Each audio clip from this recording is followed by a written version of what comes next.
Hey y'all, welcome to Art of the Budget. My name's Nicole. My pronouns are she and her, and I live in the Pacific Northwest on what is the traditional territory of the Coast Salish Nations.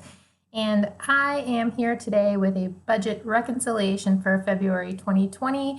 If you're new here, I'm an artist and educator, and I'm currently learning about budgeting, saving, and planning for financial freedom / retirement, and sharing what I learn along the way. So yeah, let's look at this February budget. So if you've been following along, you know that I kind of busted the budget. So I gotta say, this month there are not many areas where I was under budget, where I could make up the cash, but there were several areas where I busted the budget. Now, the first kind of situation is here in my full-time income. I had planned for $4,100 and I received $3,815.71. Now, this is not because I worked less, it was just a clerical error of some sort. And so my second paycheck was a bit short, and it will be added to my next paycheck. So not too worried about it, but definitely need to adjust things to reflect this situation. Also to reflect where I busted the budget in February.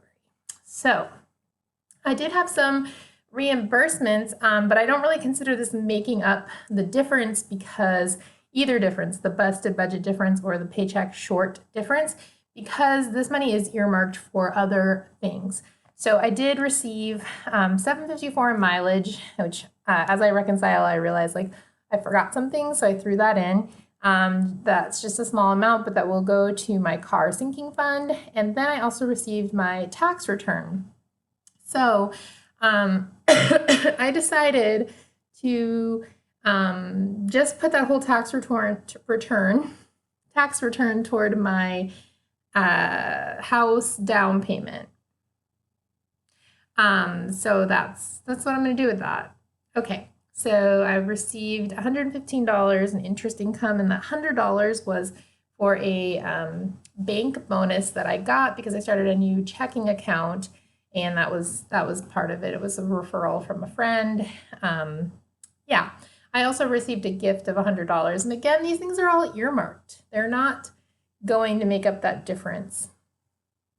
I mean, I guess it's like 6 of one, half a dozen of the other, but I'd rather just sort of get to use less of my money from this month than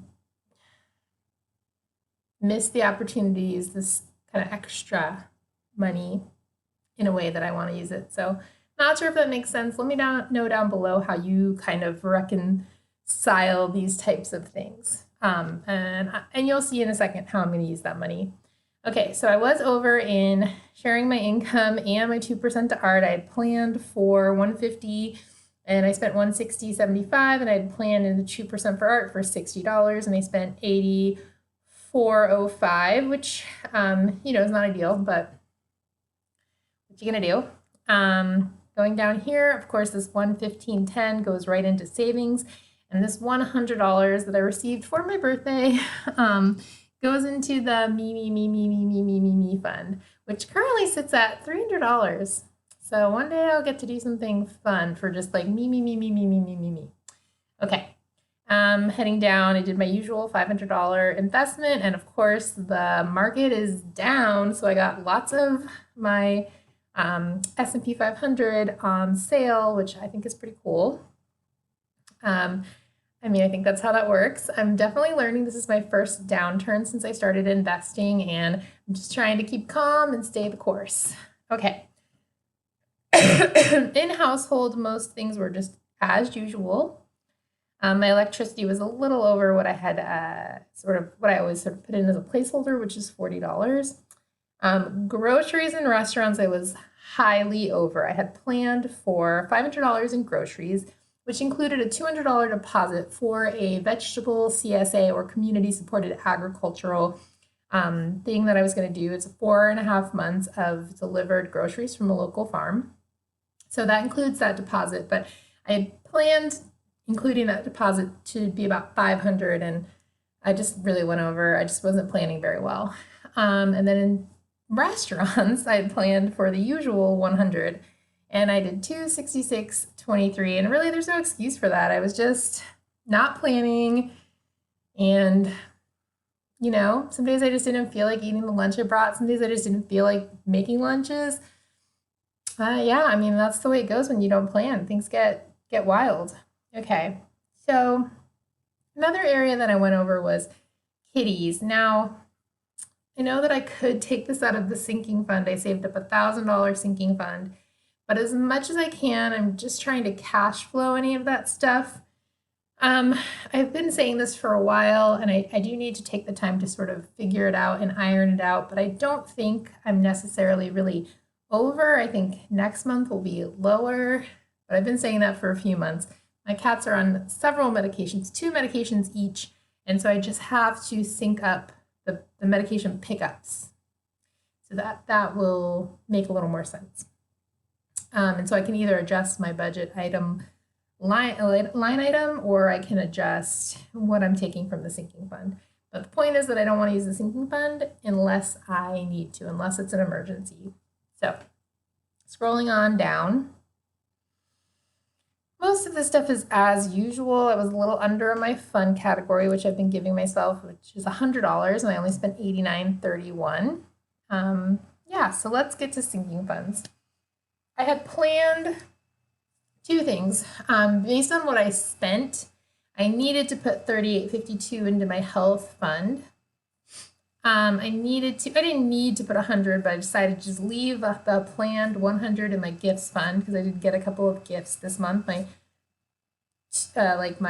2 of my siblings, my brother and his wife, and my niece all have birthdays in basically February or the last day of January. So I had some gifts. So I'm gonna leave $100 there. And then based on some things that I had, some expenses I had this month, I needed to put $374.01 into the travel fund. Again, I'm hoping to make this up next month when I have a little bit of a higher paycheck because of that clerical error. But anyway, I have $438.16 left to work with.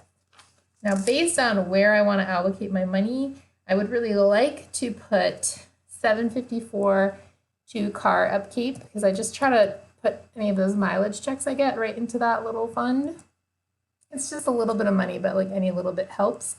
And then what I would really like is to put $548.09 into my down payment area, but I cannot because I only have $430.62 left. So I'm going to put $430.62 in here, and I'm going to just make a note to myself that I need to put the difference, which is going to be about $120 in as soon as I can. So I'm going to plan that into next month's budget. Okay, so that is my February reconciliation. Hope your February went really well. I hope that you got your tax return back if you have one coming, and that you're doing really wise things with that, but also maybe giving yourself a little bit of pleasure from that. And I hope that I will see you in the next video.